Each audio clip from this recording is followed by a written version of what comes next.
بسم اللہ الرحمن الرحیم۔ شروع اللہ کے نام سے جو بڑا مہربان نہایت رحم والا ہے۔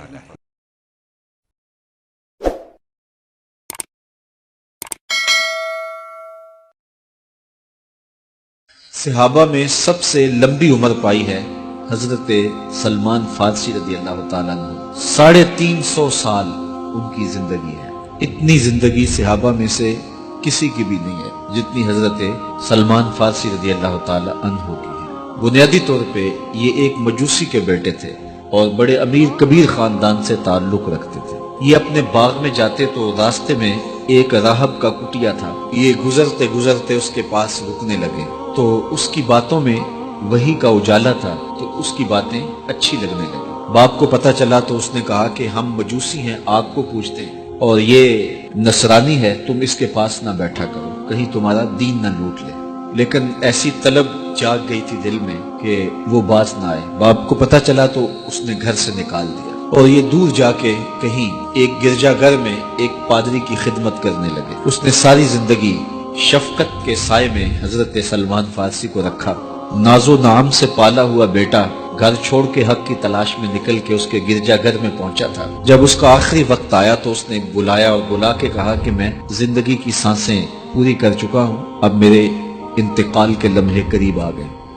تو نے بڑی میری خدمت کی ہے تو میرے بعد تو غموریا چلے جانا، وہاں کا جو راہب ہے فلاں اس کا نام ہے، تو اس کی جا کے خدمت کرنا، تجھے حق مل جائے گا۔ حضرت سلمان فارسی کہتے ہیں کہ میں اس کی تدفین کے بعد غموریا چلا گیا اور جو اس نے نشانیاں بتائی تھیں اس نشانیوں کا راہب مجھے مل گیا۔ میں ایک زندگی گزاری اس کے پاس اور اس کی خدمت کرتا رہا اور میں حق کا متلاشی تھا۔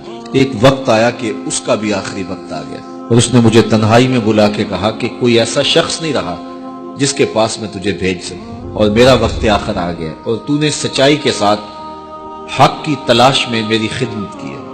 میں تجھے پتے کی بات بتاتا ہوں، پلے باندھ لے، میرے انتقال کے بعد تو یثرب چلے جانا، نبی آخر الزمان کے ظہور کا وقت قریب آ گیا ہے اور وہ ہجرت کر کے وہاں تشریف لائے۔ کہتے ہیں میں نے اس کو کہا کہ کوئی اور شخص بھی تو دعویٰ نبوت کر سکتا ہے، میں اتنی خاک چھانی ہے، ماں باپ کا دیس چھوڑا ہے، گلی گلی کی خاک چھانی ہے، تو کہیں میں دھوکہ نہ کھا جاؤں، مجھے نشانیاں بتاؤ۔ تو اس نے 3 نشانیاں بتائی۔ کہا ایک تو صدقہ قبول نہیں کرے گا، دوسرا ہدیہ رد نہیں کرے گا، تیسرا 2 کندھوں کے درمیان مہر نبوت ہوگی۔ 2 دن کے بعد اس کا انتقال ہو گیا۔ کہتے ہیں میں وہاں سے تدفین کے بعد اٹھا اور یثرب کی جانب روانہ ہوا۔ راستے میں ایک قافلہ تھا اور وہ یثرب ہی جا رہا تھا تو میں ان کے ساتھ شامل ہو گیا کہ میری منزل بھی وہی ہے، لیکن انہوں نے مجھے اکیلا سمجھ کے پکڑ لیا اور غلام بنا لیا۔ لیکن میری خوش قسمتی یہ کہ انہوں نے مجھے بیچا جا کے یثرب میں، اور وہاں ایک یہودی نے مجھے خرید لیا اور اپنے باغ میں کام کاج پہ لگا لیا۔ میں روزانہ ان ہمایوں لمحوں اور ان حسین گھڑیوں کا منتظر تھا جن کے لیے میں نے در در کی خاک چھانی تھی، کبھی عرش پر، کبھی فرش پر، کبھی ان کے در، کبھی در بدر۔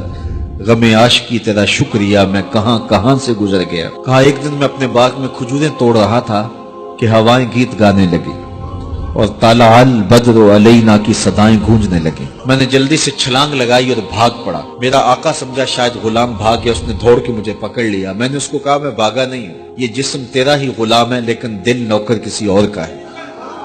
میں کچھ کھجوریں لے گیا اور حضور کی خدمت میں حاضر ہوا اور جا کے میں نے پیش کی اور میری نیت صدقے کی تھی۔ تو میں نے جب پیش کی تو فرمایا ہم نبی ہیں، صدقہ قبول نہیں کرتے۔ کہتے ایک نشانی پوری ہو گئی۔ اب کچھ دیر ڈال کے میں پھر کھجوریں لی اور میری نیت ہدیہ کی تھی۔ میں حضور کی خدمت میں جا کے پیش کی تو حضور نے قبول فرماتے ہوئے کہا ہم ہدیہ قبول کر لیتے۔ کہا 2 نشانیاں پوری ہو گئی، اب تیسری نشانی رہتی تھی۔ اگرچہ 2 نشانیاں ہی میرے لیے کافی تھی اور حضور کا چہرہ ہی میرے لیے کافی تھا، لیکن میری آرزو یہ تھی کہ میں تیسری نشانی کا بھی بچشم خود مشاہدہ کر لوں تو پھر میں ایمان لاؤں۔ ایک دن حضور میرے باغ میں تشریف لے آئے۔ حضور نے قمیض اتاری ہوئی تھی اور اپنے مبارک کندھے کے اوپر کپڑا رکھا ہوا تھا اور مہر نبوت والی جگہ چھپی ہوئی تھی، ہلکی ہلکی ہوا چل رہی تھی اور میں حضور کے پیچھے پیچھے ہوتا تھا۔ میری آرزو یہ تھی کہ ہوا کا کوئی تیز جھونکا آئے اور کپڑا ہٹا دے اور میں مہر نبوت کی زیارت کر لوں۔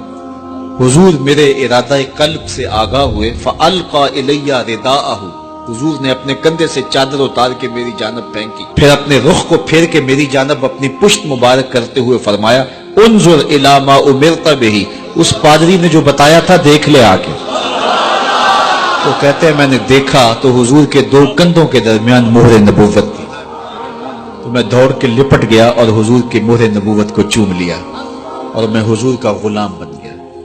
تو لوگوں نے کہاں کہاں انتظار کیے، کتنی صدیاں کاٹی، کس کس در کی غلامی کی۔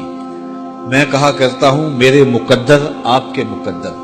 آنکھ کھلی، ہمارے والد مسجد سے مولوی صاحب کو بلا لائے اور انہوں نے کان میں آ کے کہا، مبارک ہو تو حضور کا غلام بن کے آیا۔ شاہوں سے ملا ہے نہ تونگر سے ملا ہے، اللہ کا عرفان اسی در سے ملا ہے۔ اوروں کو ملا ہے تو مقدر سے ملا ہے، مجھ کو تو مقدر بھی تیرے در سے ملا ہے۔